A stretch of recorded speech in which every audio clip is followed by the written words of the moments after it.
define for people what Christian Zionism is. What does that what does that mean exactly?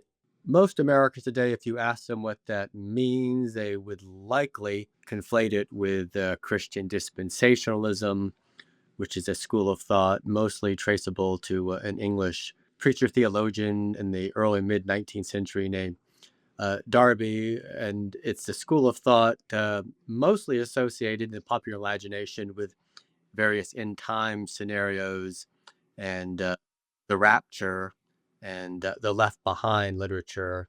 And in that narrative, Israel, the return of the Jewish people to the land of Israel, plays a key role in the end times calendar. So that's what most Americans probably think of when they hear the words Christian Zionism. But Christian Zionism is much older.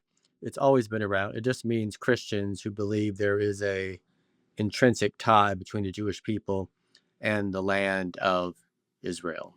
So you can reject dispensationalism and still be a Christian Zionist. You can be a Protestant or an evangelical or a Catholic being Christian Zionist. You could be a theological liberal or a theological conservative and be a Christian Zionist. Or you can be, well, you can't be an atheist. Christian Zionist, by definition, is a Christian, but obviously there are atheist Zionists. So there's a chapter that the Jewish Saint Paul wrote in the book of Romans regarding the Jews being grafted back in. And there's a lot of questions about what that means before the end times, right? There's that passage talks about this issue.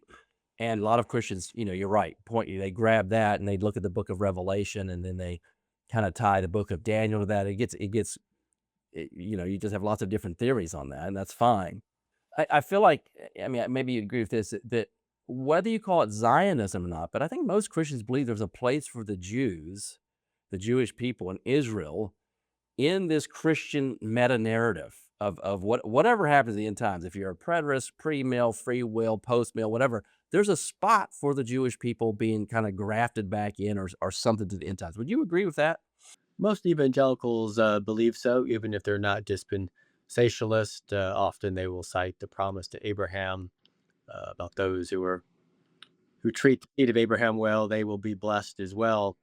My sense is all of those perspectives are in decline in American Christianity, and younger evangelicals are less inclined to subscribe to those perspectives. They might still be friendly to Israel for other purposes, but less so for theological reasons. But traditionally, American evangelicals have had theological or spiritual reasons for being favorable to Israel or the idea of Israel. I remember, you can correct me if I'm wrong, but the PCUSA, Presbyterian Church United States of America, had multiple statements that were anti-Israel years ago. And I say if they wanted, well, let me say not anti-Israel necessarily, but they want to divest from Israel.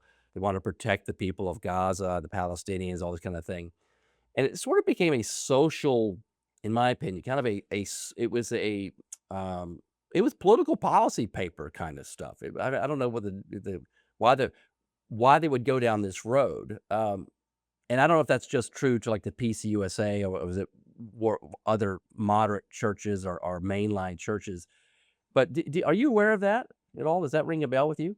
The liberal led mainline Protestant denominations were pretty pro Israel from the time of its founding up until the 1970s. And what shifted them in part was the influence of, and what led to the foundation of my organization was liberation theology, which sees the world through the prism of the oppressed versus the oppressor, and the church must stand with the oppressed. So it's you're pitting the global South against the wealthy West or North.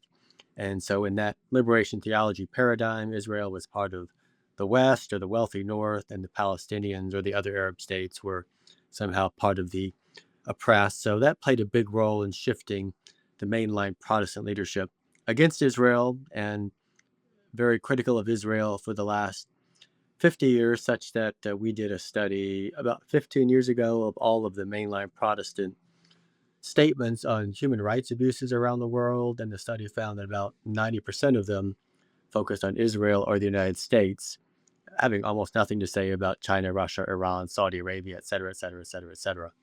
So that was remarkable and shows a, at the very least, unhealthy preoccupation with Israel.